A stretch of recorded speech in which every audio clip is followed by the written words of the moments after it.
Bienvenue à tous sur la chaîne des non-dits à propos de la somnolence. Nous sommes tous concernés, que ce soit après quelques mauvaises nuits ou alors de façon chronique pour certains d'entre nous, soit en qualité, soit en quantité de sommeil. Il existe une enquête qui a été faite par l'Institut national du sommeil qui montre que sur 1000 individus entre 18 et 60 ans, donc période active de la vie, 21% des personnes somnolent, 3 fois par semaine. Il faut dire que dans cette enquête, il y avait 51% de femmes et donc 49% d'hommes. 11% somnolent tous les jours. 15% des hommes somnolent 3 fois par semaine. Que dire dans des conditions de sommeil perturbées? Là, il s'agissait de conditions de sommeil normales.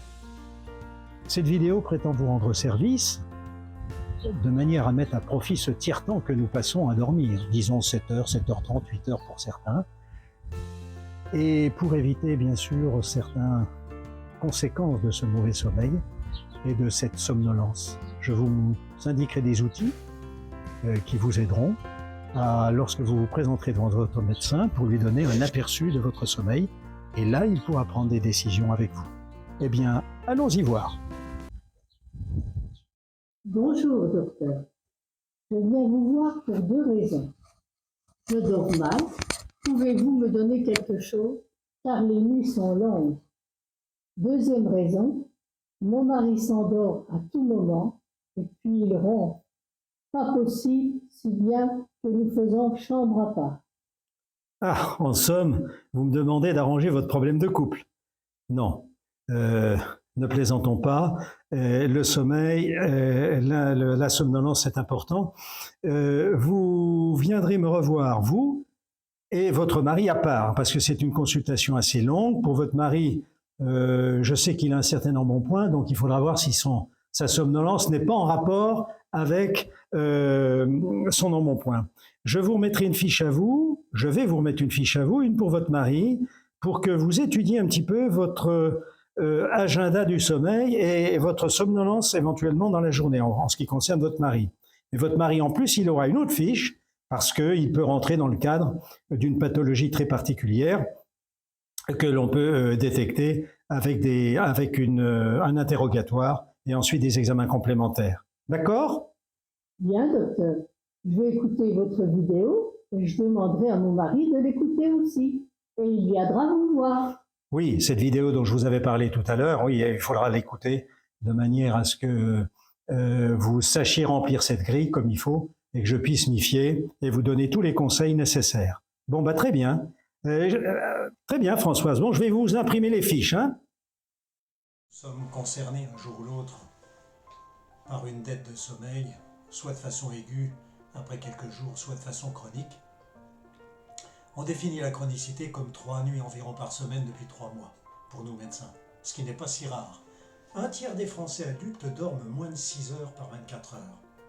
Plus de 4 millions de personnes travaillaient de nuit en 2013. Je vous renvoie au site de Santé publique France. Combien de patients dans un soupir arrivent dans notre cabinet en nous déclarant « Docteur, je suis épuisé ».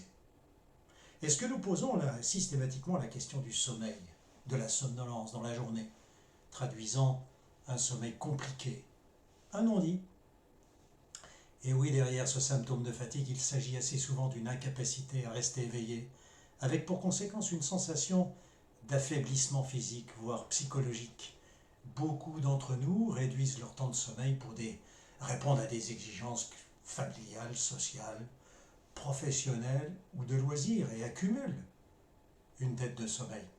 Parfois de façon habituelle, c'est-à-dire chronique.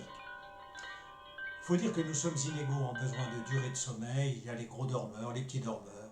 Il y a les couches tôt avec les levées tôt, des couches tard avec lever tard. Décalage horaire en somme. D'emblée, évoquons les conséquences pour la santé et conséquences des plus vitales. Accident de travail, accident domestique. Je ne vous apprends rien concernant les baisses de rendement intellectuel, des confusions, une sorte de ralentissement dans la compréhension, dans l'expression, difficulté à résoudre un problème, difficulté de mémorisation, de concentration, la mauvaise humeur. La somnolence est responsable d'un tiers des accidents mortels sur autoroute. Vous attendez des remèdes? Non, pardon, des conseils. Oui, car les médicaments restent un dernier recours que nous devons absolument bien maîtriser, vous et le médecin. Alors là, des non-dits, vous allez en voir défiler, je vous les juge. Ne tergiversons pas. Le déclin du temps de sommeil n'est point une fatalité en France. Du reste, je vous conseille de préparer votre consultation si vous consultez pour votre sommeil. Croyez-moi, vous rendrez service à votre médecin, mais surtout à vous-même. Il pourra mieux vous aider. Comment? Déjà, deux choses indispensables. On appellera ça des outils. Le premier, comment réaliser un test qu'on appelle le test d'Epworth. Confère dans la description, site de la Autorité de santé, vous avez une grille que vous pourrez imprimer et remplir, et elle vise à objectiver votre somnolence et à voir si elle est excessive et voire pathologique. L'échelle de somnolence de ce monsieur Epworth peut ainsi se réaliser quand on veut confirmer une somnolence dans la journée, quand on veut la quantifier, très important, quand on veut agir en prévention, car on a dans son entourage par exemple des parents ou de la famille qui sont atteints d'apnée du sommeil par exemple, ou d'hypersomnie, ou de parasomnie. Vous savez, parasomnie, c'est le somnambulisme, et la narcolepsie, bon, on n'abordera pas ce sujet, c'est très spécial. Quand on souhaite apprécier l'efficacité d'un traitement aussi, suite à un réaménagement de sa vie, de son sommeil, ou de façon concomitante d'un traitement médicamenteux. Les chercheurs australiens ont défini 8 situations du quotidien pour que chacun puisse s'y retrouver. On vous demande si vous êtes somnolent souvent, de temps en temps, voilà. Lorsque vous êtes assis, que vous lisez, lorsque vous êtes assis et que vous regardez la télévision, lorsque vous êtes assis ou vous parlez à quelqu'un. Être assis inactif dans un lieu public, réunion, cinéma, etc. Donc différentes situations, 8 situations qui seront cotées par des points. Voilà. Avoir un repos occasionnel, allongé l'après-midi aussi, c'est pris en conséquence dans cette liste. Aussi passager dans une voiture, au moins 1 heure sans conduire. Voilà. Être en voiture, un arrêt, un feu dans la circulation. Quelle est la probabilité de s'assoupir, de somnoler ou de s'endormir? Donc, une fois qu'on fait le total, après avoir rempli cette grille, on se trouve entre 0 et 7. Le sommeil est considéré comme normal et suffisant dans ce cas-là. Au-delà de 15, la somnolence diurne de la journée excessive est très importante et impose une recherche de la cause, même sans facteur de risque. Une suspicion de diagnostic de syndrome obstructif d'apnée du sommeil, on va en parler, peut être mise en évidence par cette échelle d'Epworth.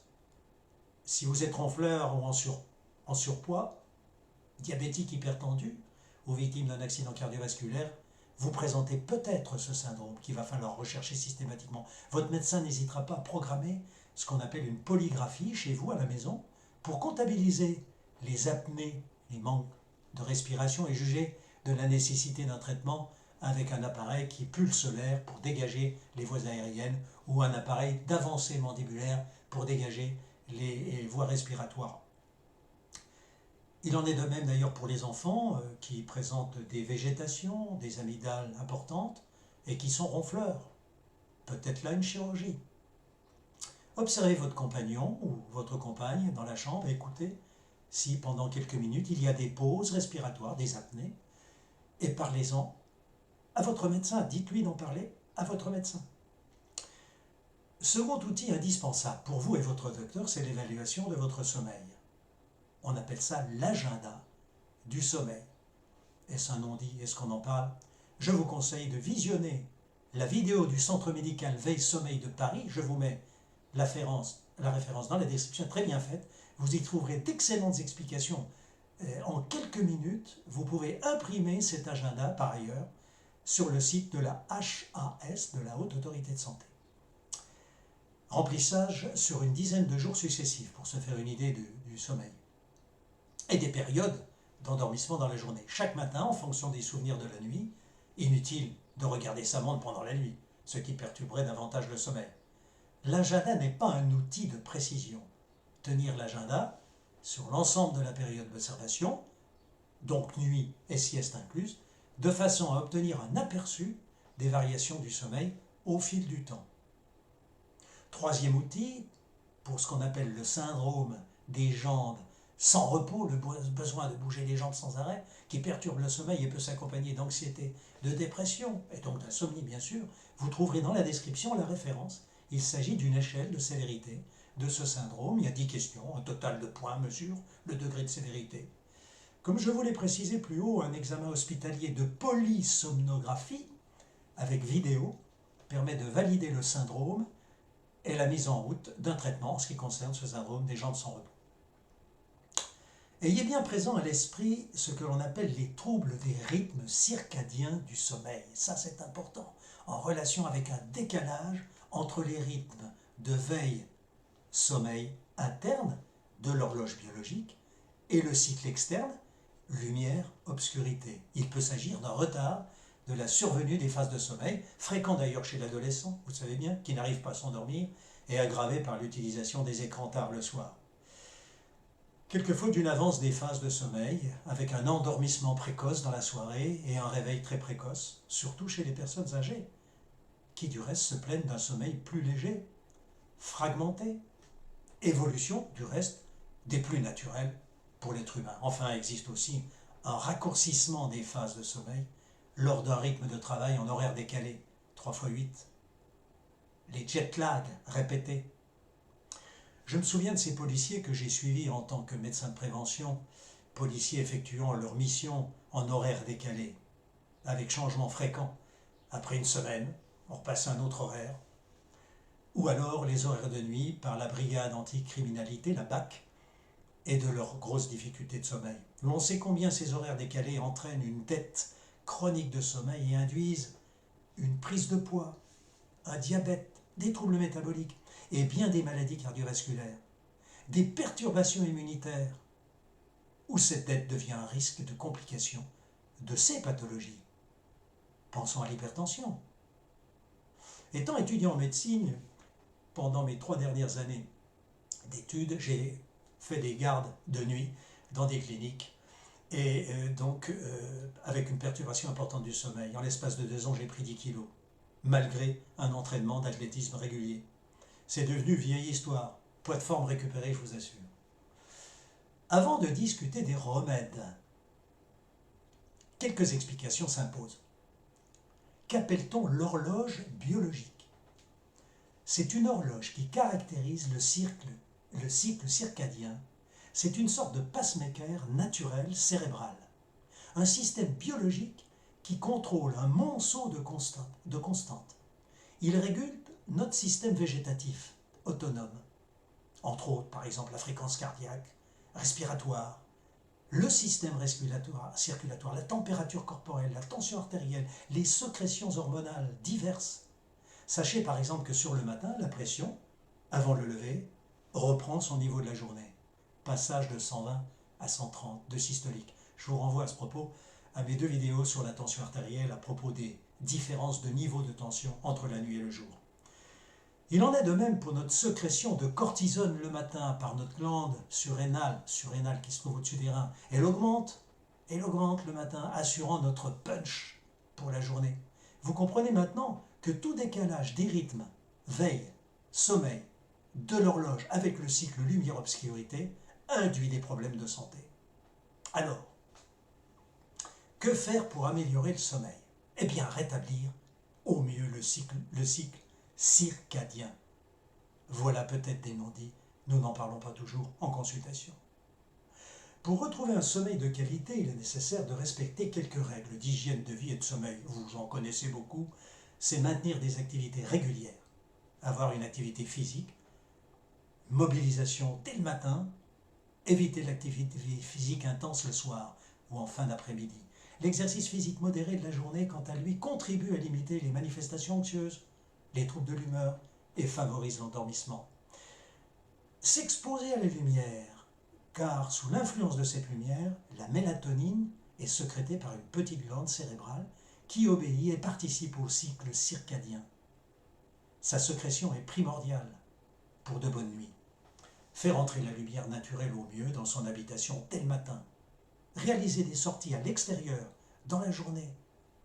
Certaines méthodes peuvent aider à retrouver un sommeil confortable. La luminothérapie face à une lampe appropriée, une demi-heure dès le matin, pourrait aider à retrouver un rythme biologique, veille, sommeil, en particulier en hiver. Bon, une alimentation et des habitudes saines, bien sûr, éviter les excitants, en particulier à partir de la fin d'après-midi. Certains sont très influencés par la caféine, le thé, l'alcool. Éviter de regarder la télévision ou un écran d'ordinateur juste avant de se coucher. Tout au moins, l'éviter dans la demi-heure, voire l'heure qui précède le coucher. On doit avoir une chambre respectant certains prérequis, tempérée, pour trouver le sommeil. La température corporelle doit baisser pour trouver le sommeil. Créer les conditions, certains médicaments pouvant aussi parfois induire des troubles du sommeil. L'ordonnance doit être réévaluée avec le médecin pour trouver les prescriptions perturbatrices. Le médecin traitant et le pharmacien sont des interlocuteurs aussi privilégiés pour aider les patients sur la meilleure stratégie à adopter à l'égard du traitement de tout médicament susceptible de perturber le sommeil ou d'induire, je dis bien, d'induire une insomnie, une somnolence. Alors des règles élémentaires d'hygiène du sommeil, dormir selon les besoins bien sûr, mais pas plus, éviter les siestes longues, supérieures à 1 heure, ou trop tardives, après 16 heures. Adopter un horaire régulier de lever et de coucher. Pour les personnes âgées, retarder le coucher. Limiter le bruit, la lumière, éviter, on l'a dit, les excitants, la nicotine aussi, d'éviter. Pratiquer un exercice physique dans la journée, mais en général pas après 17 heures. En limite d'intensité, en priorité. Les soirées de compétition en athlétisme, je peux vous le dire, vous donnent la pêche, bien connue, pour les 8 à 10 heures suivantes. Encore une expérience personnelle. Éviter les repas trop copieux le soir. Il est utile de s'appuyer sur 2 synchroniseurs importants, la lumière et l'activité physique. En cas de difficulté d'endormissement, bien marquer le moment du réveil. Douche, exercice physique, ambiance lumineuse tout de suite. Par contre, éviter la lumière forte et l'activité physique dès l'entame de la soirée. En cas de réveil matinal trop précoce, ne pas traîner au lit quand on est réveillé. Retenez que l'activité physique sociale et l'exposition à la lumière sont les stimuli sur lesquels vous pouvez intervenir pour récupérer votre cycle circadien. Les erreurs que moi, tout bib, je dois éviter vis-à-vis de mon malade. Ne pas omettre de rechercher les signes d'une anémie pouvant être corrigée par un traitement de fer et qui améliore le sommeil.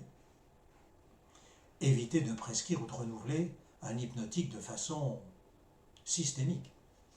Associer 2 médicaments destructeurs d'anxiété ou 2 hypnotiques. Renouveler une ordonnance sans réévaluer la situation du patient. Méconnaître une dépression ou un autre trouble psychiatrique, psychologique. Négliger un symptôme évocateur d'un symptôme d'apnée du sommeil, ronflement. Prescrire un hypnotique en présence d'une pathologie respiratoire à éviter, puisque c'est dépresseur sur la dépression. Arrêter brutalement un traitement hypnotique et ne pas passer à côté d'une affection source de fatigue, de somnolence, d'insomnie. Une affection. Écouter, questionner et examiner le patient. Du point de vue remède, là on entre dans ce qu'on appelle la thérapeutique cognitivo-comportementale combinée. Tout d'abord, une phase de description de ce qu'est le sommeil. On apprend aux patients ce qu'est le sommeil, les 5 cycles successifs de 90 minutes qui se divisent chacun en 3, sommeil léger, sommeil profond sommeil paradoxal. Le sommeil réparateur étant le sommeil profond.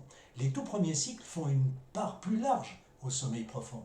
Il diminue au fur et à mesure que défilent les cycles. Lui aussi obéit à l'horloge. Se coucher trop tardivement va forcément diminuer le temps total de sommeil profond. Le contrôle du stimulus vise à recréer une association mentale entre le coucher et le sommeil, le lever et l'activité. La restriction du temps de sommeil, moins facile à accepter que la technique précédente, vise à produire un léger état de privation afin d'amener le patient à ressentir de la somnolence au moment du coucher. Et puis la méthode de recalage.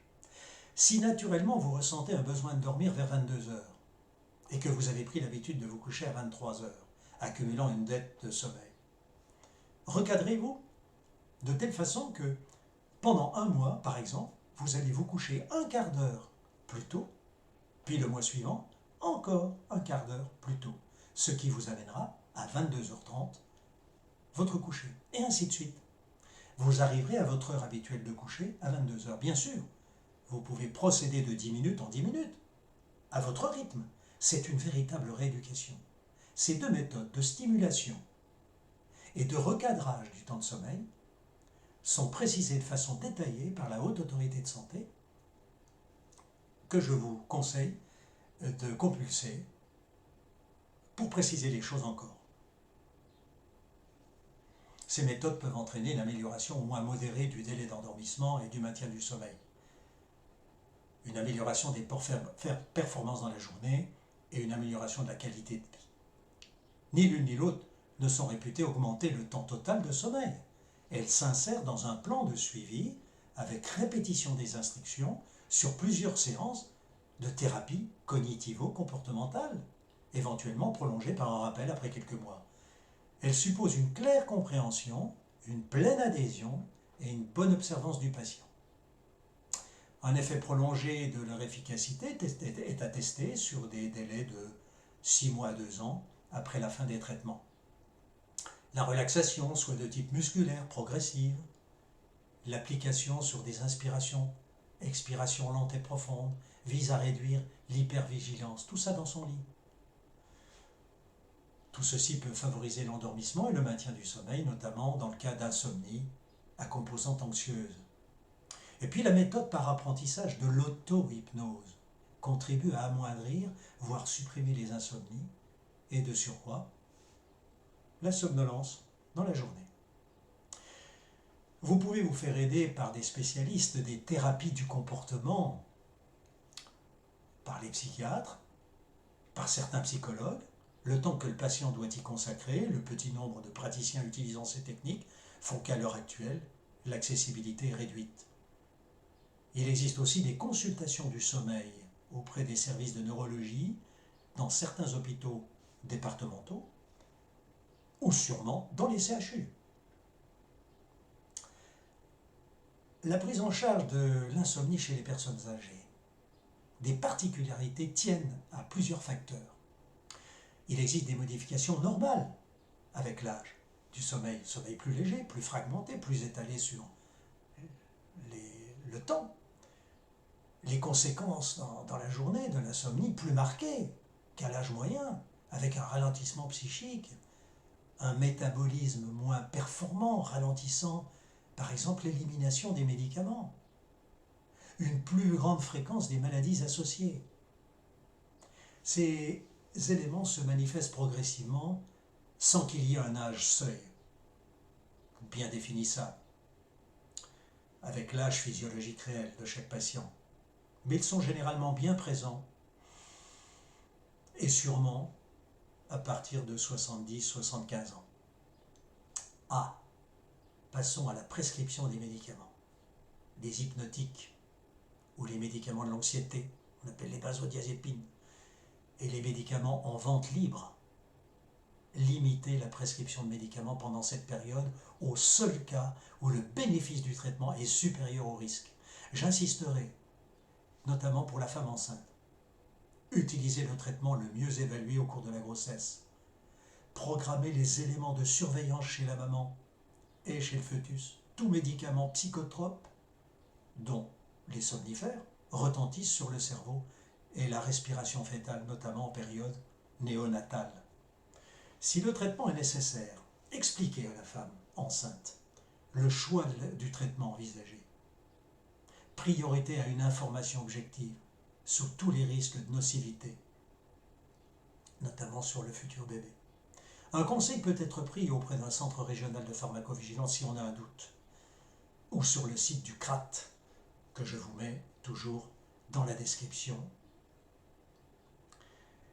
Il est essentiel d'avertir les femmes enceintes sur l'automédication, se prescrire soi-même, achat de médicaments sans ordonnance ou prise de médicaments sous forme orale disponibles dans les pharmacies familiales. Ceci doit être évité durant la grossesse. Avant toute prise de médicaments, il est recommandé aux femmes enceintes de prendre conseil auprès de leur médecin, auprès de la sage-femme ou du pharmacien habituel. Enfin, pour tout patient, vous connaissez le risque de dépendance et de tolérance qui incite à demander de maintenir ou d'augmenter les doses de médicaments. Combien de fois il m'arrive d'aborder cette préoccupation avec les personnes âgées? C'est une véritable bataille.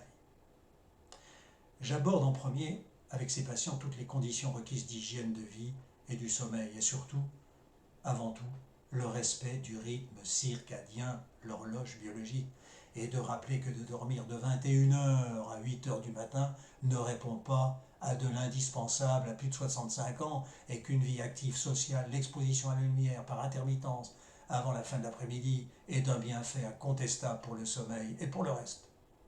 Recadrer encore, là encore, par quart d'heure d'éveil supplémentaire jusqu'à leur ressenti de besoin de sommeil. Il faut ajouter que nous, médecins, connaissons aussi ces patients soignés pour diverses affections dont les symptômes s'accompagnent de perturbations du sommeil. Citons des maladies comme les maladies nombreuses neurodégénératives, maladie de Parkinson, la dépression, toute affection douloureuse, rhumatismale, etc. Est-ce que je dois revoir en priorité le traitement spécifique de l'affection en cause, susceptible d'améliorer le sommeil, puis ensuite de me pencher sur le traitement du sommeil lui-même? Quant aux dites parasomnies très rares, je parlais de la narcolepsie tout à l'heure, avec des importantes somnolences, dans la journée, elles sont du ressort du spécialiste de centre référent. À nous de les identifier. Il en est de même de ces hypersomnolences, des gens qui dorment, qui ont des nuits très très longues et qui dorment bien, mais qui somnolent encore dans la journée. Ça, c'est encore assez particulier. Et ils éprouvent une sorte d'ivresse le matin, en début de matinée. Impression d'être ivre, et ils s'endorment dans la journée. Là, il faut avoir recours aux consultations du sommeil. Que retenir? Préparez donc votre consultation par un agenda du sommeil, par l'échelle d'Epworth. Précisez toujours à votre médecin si vous êtes ronfleur, pour diminuer vos risques cardiovasculaires. Il précisera si vous présentez un SAOS, syndrome d'apnée du sommeil, et discutera avec vous d'un traitement après un bilan complémentaire. Nous, médecins, pensons à vous éduquer sur le plan des médicaments du sommeil, en principe occasionnel, sur quelques semaines, en y incluant la période de sevrage. Nous devons penser aussi à vous prescrire, si besoin, des médicaments à durée de vie courte, pour que vous possédiez toutes vos capacités d'éveil le matin. Sinon, pas de conduite automobile, entre autres toute conduite sur la voie publique. Guettez bien les pictogrammes d'alerte sur les boîtes de médicaments. Puis nous devons vous revoir sans tarder pour déprescrire le médicament dans les meilleures conditions, évitant un effet rebond d'insomnie. Il me reste à vous remercier de votre bienveillante attention. Vous avez sans doute remarqué des non-dits, n'est-ce pas? N'hésitez pas à commenter sous la description, à liker sur le pouce levé de préférence, et à vous abonner en cliquant sur la cloche à côté du filigrane d'abonnement. Cela ne vous engage à rien, mais vous permet d'être informé des vidéos suivantes. Je vous donne rendez-vous pour un autre sujet pourvu de multiples non-dits, comment préparer et gérer malicieusement efficacement votre consultation auprès de votre médecin. Et à très bientôt, je l'espère.